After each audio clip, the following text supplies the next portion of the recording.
You now know more about the story of the mansion's first owners, the MacLeans and the Congrégation of les Pères de Sainte-Croix. Before we continue their stories and tell you more about the many rooms in this house, let's take a moment to find out how Mull Hall became the Stewart Hall Cultural Centre.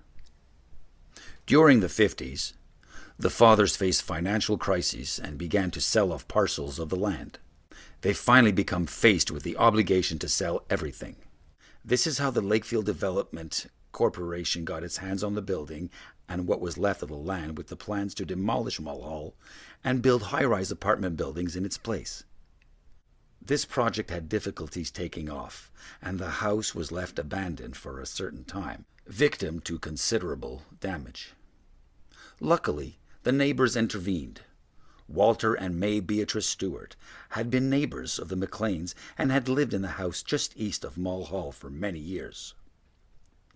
This aerial photograph, taken in 1929, which hangs on the wall in Stewart Hall's lobby, offers an interesting view of the Stewarts' home, Mull Hall, the farm and its buildings, and also the division of the lots at the time. For the Stewarts and many others, this apartment building project was not a favorable one. Mr. Stewart, heir of the McDonald Tobacco Company, and his wife, May Beatrice, had a history of donating to philanthropic and cultural organizations. In order to thwart this construction project, they chose to acquire the land and the mansion, and sold it to the city of Pointe-Claire a few months later for the symbolic sum of $1.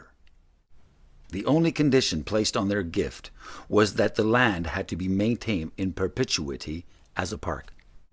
A citizens' committee led by Vi Duncanson decided to convert Mull Hall into a cultural centre and give it the name Stewart Hall in honour of those who made it all possible. Architect Guy Gérin-Lajoie was hired to make the necessary modifications to the interior of the mansion in order for it to fulfill its new function. Vi Duncanson was hired as the cultural centre's first administrator.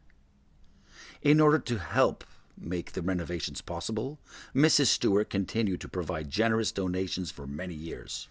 Amongst the many changes made to Mull Hall in 1962 was the modernization of the electrical, plumbing, and heating systems. In the lobby, the hardwood floors were replaced with slate. Furthermore, a space was open on the second floor to make way for the Pointe-Claire Memorial Library.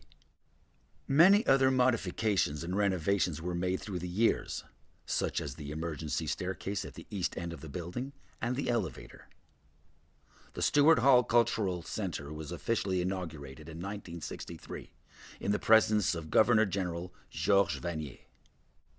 Now, let's return to the MacLeans and les Pères de Sainte-Croix by continuing the visit in the Grand Salon.